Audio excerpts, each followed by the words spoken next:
Let's talk about AI. Not that type of AI. What I'm talking about are AI-powered tools for video. It's becoming harder and harder for me to resist this shift in the industry and ignore the possible benefits of adopting AI-powered tools into my creative workflow. So I bit the bullet. Now, after introducing a few AI-powered tools into my content creation process, I can safely say that I made a huge mistake. I should have been using these tools months ago. So if you are a set in your ways video editor or content creator who's resistant to change and has yet to implement any AI-powered tools into their workflow, then this video is for you. Because in today's video, I'm going to tell you about 3 AI-powered tools, the majority of which you can find in any NLE, that have saved me so much time and even money in some cases since I've started using it. And make sure you stick around to the end, because the last tool I'm going to tell you about could have literally saved me hundreds of hours in video editing if I had just started using it sooner. The first AI-powered tool I want to tell you guys about is auto captioning in DaVinci Resolve. In today's landscape, it's super important that you make sure your content works for every type of viewing environment. That means sound off and sound on. So adding captions to your content is super important. And while I used to spend a lot of time entering my captions manually by typing them out line by line, or even spending money on a service like CapCut to do them for me, the auto caption feature in Resolve allows me to generate custom captions automatically for all my social videos in seconds. Here's how it's done. Here we are in DaVinci Resolve, or on the edit page. This is a YouTube short that I posted recently. And in order to generate captions for it, it's as simple as setting an in and out point at the beginning and end of your sequence, going up to timeline here, coming down and selecting create subtitles from audio.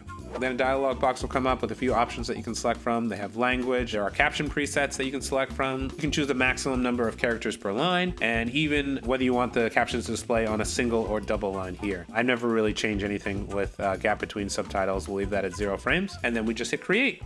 The system will initialize and analyze the sequence, and within seconds, you saw how quick that was. Perfectly accurate, well, I would say about 95 to 99% accurate subtitles will appear on a track all its own, perfectly timed, right above your other video tracks in seconds. It's that fast. From here, you can highlight all of these, and up here where the inspector window usually is, you have your caption window where you can edit the captions, and then a track window where you can edit things like font, size, color, stroke, background, modify these captions in any way you like. I like to use a certain font. I'm gonna make them a little heavier, make them all caps, reduce their size a bit. I like to change the color to my standard color.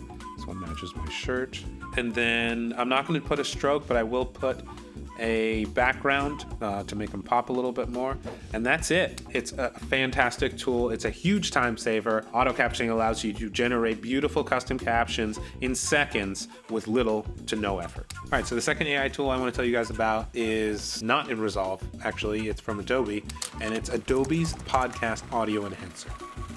This is a tool I find extremely useful, and it's one that I actually now use on every single YouTube video that I do because it's so freaking amazing. If you've ever struggled with audio post, or you don't have the greatest microphone in the world, or even a favorable environment to record audio in the first place, this tool is for you. Basically, this tool will take any piece of audio, regardless of how or where it was recorded, and within seconds make it sound as if it was recorded with a professional microphone in a high-end studio setting. I typically use it to sweeten my audio for my YouTube videos after some basic EQ, but the tool is so much more powerful than that. Let me give you an idea of what I'm talking about. What you're hearing right now is the audio recorded by my Rode NT5. That's what I usually use to record the talking head for all of my YouTube videos.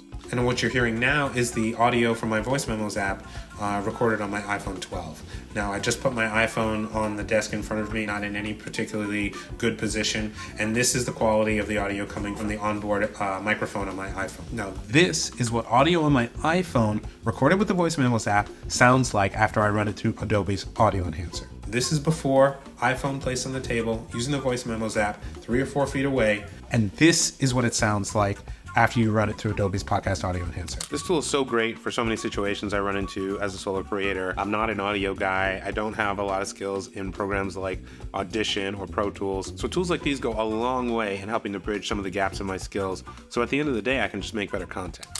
It's the same thing I like about the tools made by the sponsor for today's video, Retouch for Me. Retouch for Me is a collection of AI-powered tools for retouching photo and video that will take your content to the next level without having to spend hours in editing. You don't need a lot of skills in photo or video retouching. The plugins do it for you and save you a ton of time, which means you can elevate your content to the level of that done by professional retouchers in minutes. For photos, they have a fully integrated panel in Adobe Photoshop that allows you to do things like fix skin defects, detect and remove dirt and folds from backgrounds, smooth out unflattering shadows and highlights, improve skin tones, and add depth and volume to portraits with a click of a button. If you're in product or fashion photography, these tools are going to be huge for you. The stuff that I'm really excited about are their plugins for video. Retouch for Me has OFX plugins available for programs like DaVinci Resolve, where you can create 3D LUTs, color match shots, and improve the look of your subjects in video footage in the same way that you can for photos. Check this out. So here we are in DaVinci Resolve, and we have a shot of my wife Stephanie here, who's already beautiful, but we are going to see if we can try to make her even more beautiful with the plugins from Retouch for Me. So to do that, we just go over to our effects and scroll down to the plugins we've installed, and we're going to try out the heel effect. So we're just going to drag that onto the serial node, and instantly, boom, you can see that it's already cleared up some of the imperfections, some of the blemishes. This is before, this is after. That's without doing anything. You have some options here to adjust the sensitivity, adjust the smoothing and everything, but I'm just gonna leave it the way it is. I like what it's done just by dragging it on top of the serial node. Next, we're gonna add the dodge and burn effect. I'm gonna add a serial node here, then come down to my effects, select dodge and burn, drag it onto that node, and then much like the heel effect, we'll see the improvements being made to the image. Not overdone, very subtle, with no adjustments at all. An amazing improvement in seconds, honestly, with the incredibly powerful AI-powered video plugins from Retouch for Me. If you're interested in trying out some of these incredible tools for yourself, head over to their website at retouch4.me and use the link in the description below to get 20% off any purchase.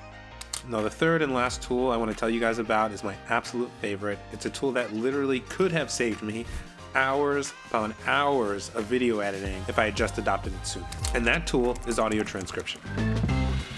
As a content creator, I'm always editing my own talking head because I don't use a teleprompter and I like to do a lot of takes. I'm constantly stopping, pausing to reference my script, and going through and organizing that takes a lot of time. Any of you out there who have edited long-form interviews, docu-style TV, you know exactly what I'm talking about. What you want more than anything else in those situations is just to be able to jump from one usable piece of content to the next, but instead you have to spend hours sifting through dead air, people are asking questions, there aren't any responses, getting to the next line delivery. You have to edit out the spaces in between these things so you can start to organize and make your selects. It just takes a whole lot of time, but it's something you can't get around. It's something you have to do. With AI-powered audio transcription, you can go from a completely raw talking head clip like this one to a perfectly edited down sequence free of dead air and silences in minutes, not hours. Let me show you how simple it is. Now, I'm going to show you how to do this in DaVinci Resolve because that's the editor that I use, but this feature is available in other NLEs like Adobe Premiere. So if you're not a Resolve user, don't worry. You can still enjoy the benefits of AI-powered audio transcription for yourself, but for today's purposes, we're going to dive into DaVinci Resolve and I'll show you how it's done. All right, so here we are in DaVinci Resolve again on the edit page. I have my media pool open, and here are the A-roll clips that I want to eliminate dead air or silent portions from and automatically place those edits onto a timeline. The first thing we're going to do is just highlight these A-roll clips, right-click on them, and then come all the way down here to audio transcription. And then we're just going to move over and hit transcribe. And then right away, the program gets going. It's going to initialize and then it's going to do its thing. Now, this is about 48 minutes of footage, and on my 2020 MacBook Pro, it took about 5 minutes. Now, I did test it on an M1 MacBook Pro, and that took about 3 minutes, but in either case, you're talking about minutes to analyze and automatically transcribe 48 minutes of footage, which is pretty impressive. We're just going to let the transcription do its thing, and then we'll come back and see what we've got. 5 minutes later. All right, after it's all said and done, the transcription window will pop up, and here you have all the clips that you selected to be transcribed, and every single word uttered in every one of these clips has been transcribed with near perfect accuracy in minutes. But here's where it gets good. You see all these little ellipses throughout the transcript, or at least mine anyway. These represent silent portions, or places where no dialogue is being recorded, nobody's speaking. And if I go up to the ellipses in the top right of the transcription window here, I'm presented with the option to remove silent portions. And if I click that, you'll see instantly that a line is drawn through all of the ellipses, which means that the silent portions or spaces of dead air have been eliminated. Now, what I have down here is my A-roll assembly sequence already created. I can add this entire A-roll clip free of silent portions, free of dead air, perfectly edited, with usable portions stacked up against each other with a click of a button. All I have to do is select all the text in my transcription by just hitting Command A, and if I come down here to the bottom right of the window and click on this button that says Append, then instantly all of my A-roll, usable portions of my A-roll are edited together nicely, one after another in sequence. And if I play through, you can see that there's no dead air between clips. You see me doing takes over and over again like I do. Just love, but it's probably in perfect camera. Pretty awesome. Now I just have to repeat the process with the rest of my A-roll clips. So I'm gonna highlight the second one, remove all silent portions, highlight all the text, hit Append, go to this next one, remove all silent portions, make sure all the text is highlighted, hit Append. Then the last one here, remove all the silent portions, make sure all the text is highlighted, and hit Append. And there you have it. This is all my raw A-roll, perfectly edited, down in sequence, no dead air, no silent portions, ready for me to start jumping through usable takes, sifting, organizing, selecting, and getting right into the edit process. I can't believe I wasted so much time not using this fantastic tool. I don't wish that regret on anybody, so you can learn from my mistake. If you're a content creator or you spend a lot of time editing long-form interviews, this tool is going to be perfect for you. It's going to save you hours upon hours of video editing time. This is how it works in DaVinci Resolve, but like I mentioned, this is pretty much par for the course on all NLEs now. If you're not using it, stop what you're doing and check it out now. That's all I got for you today. I hope you enjoyed this one. If you learned something, if you found any of these AI tools that I covered useful, be sure to give it a thumbs up. It really helps out my channel a lot. If you end up adopting any of these AI tools in your own workflows, I'd love to hear about your experience. Let me know down in the comments below. That's all I have for you today, Creative Fam. Until next time, keep creating, keep sharing, and I'll see you all in the next one. Thanks.